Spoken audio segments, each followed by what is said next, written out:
Reality shows ಆಯ್ತು, ಇದು ನಿಮ್ಮ ಅಕಾಡೆಮಿ ಆಯ್ತು, ಆಮೇಲೆ ಮೂವೀಸ್ ಅಲ್ಲೂ ನೀವು ಕೊರಿಯೋಗ್ರಫಿ ಮಾಡ್ತಿದ್ದೀರಾ. ಈಗ ಬಹಳಷ್ಟು ಜನಕ್ಕೆ ಒಂದು ಕ್ಯೂರಿಯಾಸಿಟಿ ಇರುತ್ತೆ. ಹೇಳಿ ಮೇಡಮ್.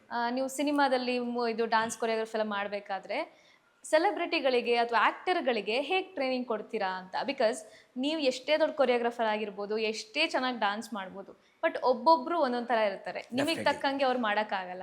ಸೊ ನಿಮ್ಮ ಪ್ರಿಪ್ರೇಷನ್ ಹೆಂಗಿರುತ್ತೆ, ಅವ್ರನ್ನ ಹೇಗೆ ನೀವು ಟ್ಯೂನ್ ಅಪ್ ಮಾಡ್ತೀರಾ? ಒಂದೊಂದು ಈಗ ಕೆಲವೊಂದು ಡಿಫಿಕಲ್ಟ್ ಸ್ಟೆಪ್ಸ್ ಇರುತ್ತೆ, ಬಟ್ ನೀಡ್ ಇರುತ್ತೆ, ಈ ಸ್ಟೆಪ್ ಮಾಡಲೇಬೇಕು ಅನ್ನೋದೊಂದು ಇರುತ್ತೆ. ಬಟ್ ಆ ಆ್ಯಕ್ಟರ್ಗಳಿಗೆ ಅದು ಆರ್ಟಿಸ್ಟ್ಗಳಿಗೆ ಮಾಡೋಕ್ಕಾಗೋದಿಲ್ಲ. ಆ ಟೈಮಲ್ಲಿ ಹೇಗೆ ಅದನ್ನ ಮಾಡಿಸ್ತೀರಾ ನೀವು? ಇದು ನನಗೆ ತಾರಮ್ಮನೆ ಒಂದ್ಸಲ ಸ್ಟೇಜ್ ಮೇಲೆ ಹೇಳ್ಬಿಟ್ಟಿದ್ರು, ಯಾರು ಹೆಚ್ಚಿಗೆ ಮಾತಾಡ್ತೀರಾ ಜಗ್ಗಿ ಮಾಸ್ಟರ್ ಕ್ಲಾಸಿಗೆ ಕಳಿಸ್ತೀನಿ ಅಂತ. ಅಷ್ಟು ಬೆವರು ಇಳಿಸ್ಬಿಡ್ತಾ ಇದೆ ಅವರಿಗೆ. ಸೊ ಯಾಕೆ ಎವ್ರಿ ವೀಕ್ ಶೂಟ್ ಅಲ್ವಾ ನಮ್ದು.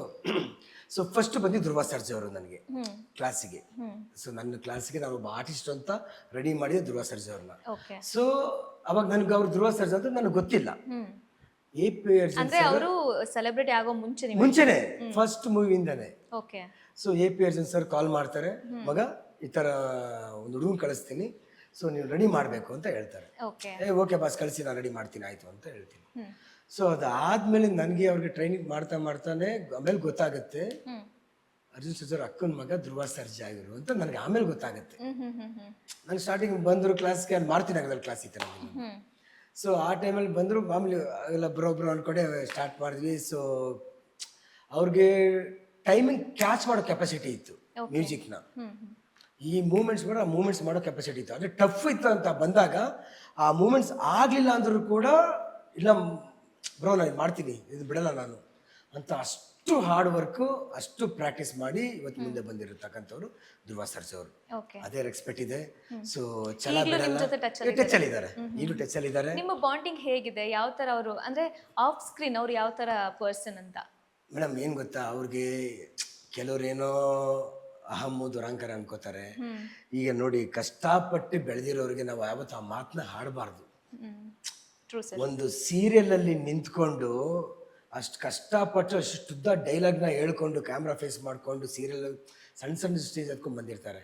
ಸೊ ಇವರು ಒಂದು ಅಷ್ಟು ಸಪೋರ್ಟು ಯಾರ ಹೆಸರು ಹೇಳ್ದೇನೆ ಇವ್ರು ಬೆಳ್ಕೊಂಡ್ ಬಂದಿರೋದು ಇಂಡಿಪೆಂಡೆಂಟ್ ಆಗಿ. ಈಗ ನಾನು ಒಂದು ಕ್ಯಾಮ್ರಾ ಮುಂದೆ ನಿಂತ್ಕೊಂಡು ಇಷ್ಟು ಡೈಲಾಗ್ ಕೊಟ್ಟರೆ ನನ್ನ ಕೈಲಿ ಹೇಳಕ್ಕಾಗಲ್ಲ ಮೇಡಮ್, ನನ್ನ ಕೈಲಿ ಹೇಳಕ್ಕಾಗಲ್ಲ. ಕಷ್ಟ ಇದೆ.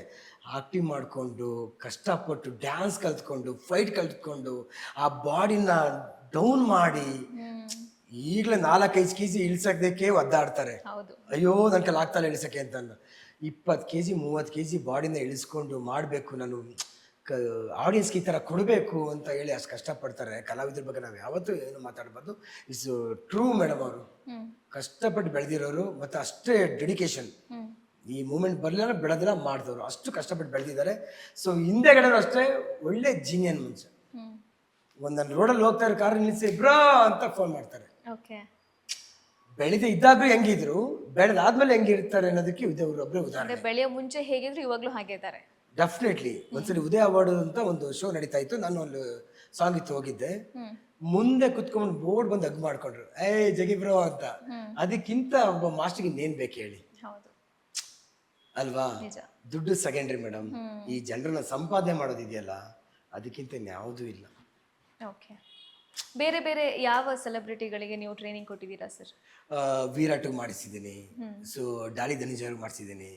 ಸೊ ಅವರು ಚಂದ್ರಲೇಗೌಡ ಅವರು AP ಆ ಟೈಮಲ್ಲೇ ಫೋನ್ ಮಾಡಿ ಕರೆದಿದ್ರು. ಸೊ ವಿರಾಟ್ ಕಿಸ್ ಮೂವಿ, ನಮ್ಮ ಸುಮಾರು ಸೆಲೆಬ್ರಿಟಿಗಳಿಗೆ ಲೆಕ್ಕನೇ ಇಲ್ಲ ಮೇಡಮ್. ಸೊ ಆ ಥರ ಮಾಡಿಸಿದ್ದೀನಿ ನಾನು. ಯಾಕೆಂದರೆ ಕಲರ್ಸಲ್ಲಿ ಯಾವುದೇ ಶೋ ಬಂದರೂ ನನಗೆ ಕೊಡ್ತಾ ಇದ್ರು. ನಮ್ಮಮ್ಮ ಸೂಪರ್ ಸ್ಟಾರ್ ಆಗಲಿ, ಗಿಚ್ಚಿಗಿಲಿ ಆಗಲಿ, ಅವಾಗಲೇ ಹೇಳಿದೆ ಅದೊಂದು ಟಾಪಿಕ್ ಮರ್ತ್ಕೊಂಡ್ಬಿಟ್ಟಿದ್ವಿ, ಹೆಂಗೆ ನೀವು ಟ್ರೈನ್ ಅಪ್ ಮಾಡ್ತೀರಾ ಅಂತ. ಈ ಟಾಪಿಕ್ ಬರ್ತೀವಿ ನೋಡಿ, ಗಿಚ್ಚಿಗಿಲಿ ಅಂತ ಒಂದು ಶೋ ಬರ್ತದೆ, ನಮ್ಮಮ್ಮ ಸೂಪರ್ ಸ್ಟಾರ್. ನಮ್ಮಮ್ಮ ಸೂಪರ್ ಸ್ಟಾರಲ್ಲಿ ಪಾಪ ಅವರು ನಾನ್ ಡ್ಯಾನ್ಸರ್ಸ್ ಎಲ್ಲರೂ, ಅವರು ಡ್ಯಾನ್ಸ್ ಗೊತ್ತಿಲ್ಲ. ಆದರೆ ಎವ್ರಿ ವೀಕ್ ಡ್ಯಾನ್ಸ್ ಮಾಡಬೇಕು. ನಮ್ಗೆ ಇರೋದು 3 ದಿವಸ ಟೈಮ್ ಅಷ್ಟೇ. ಸೊ ನಾವೇನು ಮಾಡ್ತೀವಿ, ಅವ್ರಿಗೆ ಗೊತ್ತು, ಅವ್ರಿಗೆ ಜಗ್ಗೆ ಮಾಸ್ಟರ್ ಬೆಂಡ್ ಎತ್ತಾರೆ ಅಂದ್ಬಿಟ್ಟು ನನಗೆ 3 ಕಪ್ಪಲ್ 4 ಕಪ್ಪಲ್ ಕೊಟ್ಬಿಟ್ಟಿರೋರು. ಸೊ ಅಂಥವ್ರ ಕೈಲಿ ಮಾಡಿಸಿ ಕೂಡ ವಿನ್ ಆಗಿದ್ದೀವಿ. ಸೂಪರ್ ಹಿಟ್ ಅವತ್ತು ಬ್ಲಾಸ್ಟ್ ಆಗಿರೋದು, ಸೂಪರ್ ಅಂತ. ಯಾಕೆ ಅಂತಂದ್ರೆ ನಾವು ಫಸ್ಟ್ ಬಂದ ತಕ್ಷಣ ಅವ್ರ ಬಾಡಿ ಲ್ಯಾಂಗ್ವೇಜ್ ಸುಮ್ಮನೆ ಡ್ಯಾನ್ಸ್ ಮಾಡಿಂದ ಬಿಡ್ತೀವಿ. ಅವ್ರಿಗೆ ಪಾಪ ಡ್ಯಾನ್ಸ್ ಬೇಸಿಕ್ ಹೇಳ್ಕೊಡಕ್ ಆಗಲ್ಲ ನಾವು, ಯಾಕಂದ್ರೆ ಸೆಲೆಕ್ಷನ್ ಆಗಿ ಬಂದ್ಬಿಟ್ಟಿರ್ತಾರೆ. ನಾವು ಬೇಸಿಕ್ ಮಾಡ್ಸೋಕೆ ಕೂತ್ಕೊಳ್ಳ, ನಾನು ಶೂಟಿಂಗ್ ಮಾಡ್ಲಾ. ಸೊ ಅದಕ್ಕೆ ಏನ್ ಮಾಡ್ತೀವಿ, ಟೈಮ್ ಲಿಮಿಟ್ ಇರುತ್ತೆ. 3 days ಅಷ್ಟೇ ನಮ್ಗೆ ಟೈಮ್ ಇರುತ್ತೆ. ಎವ್ರಿ ವೀಕ್ 3 days ಅಷ್ಟೇ ಟೈಮು. ಸಾಂಗ್ ಹಾಕಿ ಡ್ಯಾನ್ಸ್ ಮಾಡಕ್ ಬಿಡ್ತೀವಿ. ಸೊ ನಿಮ್ಗೆ ಏನ್ ಬರ್ತದೆ ಅದ್ ಮಾಡಿ ಮೇಡಮ್, ನಿಮ್ಗೆ ಡ್ಯಾನ್ಸ್ ಬಂದಿಲ್ಲ ಅಂದ್ರೆ ಏನಾದ್ರು ಶೋಲ್ಡರ್ ಮಾಡಿ ಅಂತ ಹೇಳ್ತಾ ಇರ್ತೀವಿ. ಓಕೆ. ಸೊ ಹಂಗಾಗಿ ಅವ್ರು ಮಾಡಿ ಅವ್ರ ಬಾಡಿ ಲ್ಯಾಂಗ್ವೇಜ್ ತಿಳ್ಕೊತೀವಿ ಫಸ್ಟ್ ನಾವು. ಆ ಬಾಡಿ ಲ್ಯಾಂಗ್ವೇಜ್ ತಿಳ್ಕೊಂಡು ಓ ಇವ್ರಿಗೆ ಇದನ್ನ ಮಾಡಿಸ್ಬೋದು, 4 ಕೌಂಟ್ ಹಿಡಿಬೋದು.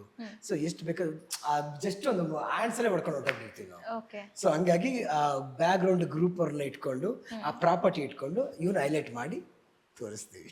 ಕ್ಲೋಸ್ ಮಾಡ್ತೀರಾ? ಆರಾಮ ಮಾಡಿಸ್ ಮೇಡಮ್. ಈಗ ರೋಡಲ್ಲಿ ಹೋಗೋರು ರೆಡಿ ಮಾಡಬಲ್ಲೆ ಮೇಡಮ್ ನಾನು. ಓಕೆ. ಅದು ನನ್ನ ಹತ್ರ ಇದೆ.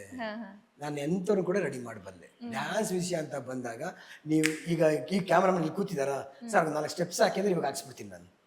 ಅದು ಅಷ್ಟು ಈಸಿ ನಿಮಗೆ? ನನ್ಗೆ ಈಸಿ. ನೀರು ಕುಡ್ದಂಗೆ. ನನ್ಗೆ ಯಾಕೆಂದ್ರೆ ನಾನು ಮೇಡಮ್ 25 ವರ್ಷದಿಂದ ನಾನು ಇದೇ ಫೀಲ್ಡಲ್ಲಿ ಬಂದ್ಬಿಟ್ಟಿದ್ದೀನಿ. ನಾನು ಯಾವ ವ್ಯಕ್ತಿನ ಹೆಂಗೆ ಏನು ಮೇಡಮ್ ನೀವು ಮಕ್ಳುಗಳನ್ನ ರೆಡಿ ಮಾಡೋದು ತುಂಬಾ ಕಷ್ಟ ಅಂತಾರೆ, ನನಗೆ ತುಂಬಾ ಈಸಿ. ನಾವು ಅವಾಗೆಲ್ಲ ಹೆಂಗೆ ಅವ್ರು ನಮ್ಮ ವಾರ್ಮ್ ಅಪ್ ನೋಡಿದ್ರೆ ಭಯ ಬೀಳೋರು. ಇವಾಗ ಅದೆಲ್ಲ ಮಾಡ್ತಾರೆ. ನಾನು ರೋಪ್ ETV ಕನ್ನಡ ಇದಾಗಲೇ ಮಾಡಿದ್ದೆ ನಾನು ರೋಪಲ್ಲಿ. ಅದೆಲ್ಲ ಇವಾಗ ಟ್ರೆಂಡಿಂಗ್ ಆಗಿದೆ. ಹೌದು. ETV ಕನ್ನಡ ಅಂತ ಇತ್ತು, ಡಿ ಜೂನಿಯರ್ಸ್ ಅಂತ ಬರ್ತಾ ಇತ್ತು. ಹೌದು. ಸೊ ಆ ಟೈಮಲ್ಲಿ ಅದೆಲ್ಲ ಮರೆಯೋಕ್ಕಾಗೋದಿಲ್ಲ ಬಿಡಿ.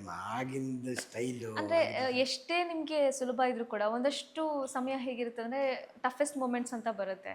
ಇಲ್ಲಪ್ಪ ಇದು ಕಷ್ಟ ಇದೆ ಇವ್ರಿಗೆ ಕಲ್ಸೋದು ಅಂತ, ಆ ಥರ ಏನಾದ್ರು ಇನ್ಸಿಡೆನ್ಸ್ ಆಗಿದೆಯಾ? ತುಂಬಾ ಆಗಿದೆ. ಸೊ ಆ ಟೈಮ್ ನಾನು ರಾಶ್ ಆಗಿ ಇರ್ತೀನಿ, ಬಾಯಿ ಬಂದಂಗೆ ಬೈದಿರ್ತೀನಿ. ಓಕೆ. ಸ್ಟೇಜ್ ಮೇಲೆ ನಾನು ಇವ್ರ ಆರ್ಟಿಸ್ಟ್. ಈಗ ಏನ್ ಗೊತ್ತಾ, ಈಗ ಸ್ಟೂಡೆಂಟ್ಸ್ ಅಂತ ಆದ್ರೆ ಅವ್ರಿಗೆ ಬೈಯುವಂತ ಒಂದು ಅಧಿಕಾರ ಇರುತ್ತೆ, ಅಥವಾ ಬೈದ್ರು ಏನ್ ಹೇಳಲ್ಲ, ಬ್ಯಾಕ್ ಆನ್ಸರ್ ಕೊಡಲ್ಲ. ಬಟ್ ಸೆಲೆಬ್ರಿಟಿಗಳ ಜೊತೆ ಸ್ವಲ್ಪ ತಗ್ಗಿ ಬಗ್ಗಿ ನಡಿಬೇಕಾಗತ್ತೆ. ಆ ಟೈಮಲ್ಲಿ ನಿಮ್ಗೆ ಅದನ್ನೆಲ್ಲ ಹೇಗ್ ನೀವು ಟ್ಯಾಕಲ್ ಮಾಡ್ತಾ ಇದ್ರಿ ಅಂತ? ಅಲ್ಲ ಈಗ ನೋಡಿ, ನಾನು ಈಗ ಸೆಲೆಬ್ರಿಟಿ ಹೋದು ಪ್ಲಸ್ ಮನೆ ಸೇಡು ಹೇಳ್ತೀನಿ. ಈಗ ಮಜಾ ಟಾಕಿಸೆ ಪುನೀತ್ ಸರ್ ಮಾಡಿಸ್ದೆ. ಓಕೆನಾ, ಬಿಂದಾಸಲ್ಲಿ ನಾನು ಮಾಡಿದ್ದೆ. ಸೊ ಬ್ಯಾಕ್ ಡ್ಯಾನ್ಸರ್ಸ್ ಆಗಿ. ಸೊ ಮಜಾ ಟಾಕಿಸೆ ಮಾಡ್ಬೇಕಾದ್ರೆ ಅವರು ನನ್ಗೆ ಗೊತ್ತವರು ಪುನೀತ್ ಸರ್. ಸೊ ಅವ್ರಿಗೆ ಎಂಟ್ರಿ ಒಂದು ಇತ್ತು, ಎಂಟ್ರಿ ಡ್ಯಾನ್ಸ್ ಮಾಡಿಸಿದೆ. ಎಲ್ಲ ಮಕ್ಕಳು ಕರ್ಕೊಂಡೋಗಿ 105 ಜನ ಮಕ್ಕಳು ಕರ್ಕೊಂಡು ಮಾಡಿಸಿದೆ. ಅವರಲ್ಲಿ ರೆಸ್ಪೆಕ್ಟು. ಆ ಮಾಸ್ಟರ್ ಅಂದ ತಕ್ಷಣ ನಾವೆಲ್ಲ ಕರ್ಗೋಗ್ಬಿಟ್ಟಿರ್ತೀವಿ, ಅವ್ರ ಬಾಯಿಂದ ಮಾಸ್ಟರ್ ಅಂತ ಬರುತ್ತೆ. ಅದೆಲ್ಲ ಖುಷಿ ನನಗೆ. ಆ ಟೈಮ್ ಹಿಂಗನೇ ಸ್ವಲ್ಪ ಕ್ಯಾಚ್ ಮಾಡಕ್ ಬರ್ತಾರೆ. ಮಾಸ್ಟರ್ ಎಲ್ಲಿಂದ ಎಂಟ್ರಿ, ಓಕೆ. ಇವ್ರಿಗೆ ನಾವು ಏನ್ ಅವ್ರಿಗೆ ಬರೋರ್ಗೆ ಏನ್ ಮಾತಾಡಕ್ಕಾಗುತ್ತೆ, ಏನು ಮಾತಾಡಕ್ಕಾಗಲ್ಲ. ಟಕದ ಕ್ಯಾಚ್ ಮಾಡ್ತಾರೆ. ಬರ್ದೇ ಇರೋರಿಗೆ ನಾವು ಎಂತ ತಲೆ ಕೆಡ್ಸ್ಕೊಂಡು ಸಾಯ್ತಾ ಇರ್ತೀವಿ ಅಂತಂದ್ರೆ, ಯಾಕಾದ್ರೂ ಸಿಕ್ಕುದ್ರಪ್ಪ ಇವತ್ತು ಅಂದ್ಕೊತಾರೆ. ಹೇಳಕ್ಕಾಗಲ್ಲ. ಶೂಟು ಇವತ್ತು ರಿಹರ್ಸಲ್, ನಾಳೆ ಶೂಟು. ಎಷ್ಟು ಜನ ಕಂಪ್ಲೇಂಟ್ ಮಾಡಿದಾರೋ, ಯಪ್ಪ ಈ ಸಲ ಮಾತ್ರ ಜಗ್ಗಿ ಮಾಸ್ಟರ್ ಬೇಡ ನನ್ಗೆ ಕೊಡ್ಬೇಡಿ ಅಂತ. ತುಂಬಾ ಜನ ಕಂಪ್ಲೇಂಟ್ ಮಾಡಿದ್ದಾರೆ. ಸೊ ಚಾನಲ್ಗೆ ಕಂಪ್ಲೇಂಟ್ ಮಾಡಿದ್ದಾರೆ. ಆದ್ರೂ ಚಾನಲ್ ಬಿಡ್ತಾ ಇರ್ಲಿಲ್ಲ. ನೀವೆಲ್ಲ ಅಲ್ಲೇ ಸರಿ ಅಲ್ಲೇ ಹೋಗಿ ಅಂತ ಕಳ್ಸೋರು. ಯಾಕಂದ್ರೆ ನಾನು ಬಿಡ್ತಾ ಇರ್ಲಿಲ್ಲ. ಅಂದ್ರೆ ನಾನು ಅವ್ರಿಗೆ ಆ ಟೈಮ್ ನನ್ಗೆ ಬೇಜಾರಾಗುತ್ತೆ. ಅಯ್ಯೋ ನನ್ನ ಕಂಟೆಸ್ಟೆಂಟ್ ಅಪ್ಪ ಇವತ್ತು ಗೆಲ್ಬೇಕು, ಇವತ್ತು ಚೆನ್ನಾಗಿ ಮಾಡ್ಬೇಕು ಅಂತ ನನ್ನ ಆಸೆ. ಎಂಥವ್ರಿಗೂ ಕೊರಿಯೋಗ್ರಾಫರ್ಸ್ಗೆ ಇದ್ದೇ ಇರುತ್ತೆ. ಇವತ್ತಿನ ರೌಂಡ್ ಗೆಲ್ಬೇಕು, ಇವತ್ತಿನ ಟೀಮ್ ಕೊಟ್ಟಿದ್ದಾರೆ, ಹಿಂಗ್ ಮಾಡಿಸ್ಬೇಕು, ನನ್ನ ಕಂಟೆಸ್ಟೆಂಟ್ ಚೆನ್ನಾಗಿ ಮಾಡಿಸ್ಬೇಕು ಅಂತ. ಕೆಲವರು ತಿಳ್ಕೊಂಡಿರ್ತಾರೆ ಒಳ್ಳೇದಕ್ಕೆ ಬೈತಾರೆ ಅಂತ. ಅಯ್ಯಪ್ಪ ಏನು ಒಳ್ಳೆ ಇಷ್ಟು ರಾಶ ಮಾತಾಡ್ತಾನೆ ಅಂತ ಅಂದ್ಕೊಂಡವರು ಇದ್ದಾರೆ. ಸೊ ಅದನ್ನೇನು ಮಾಡೋಕ್ಕಾಗಲ್ಲ.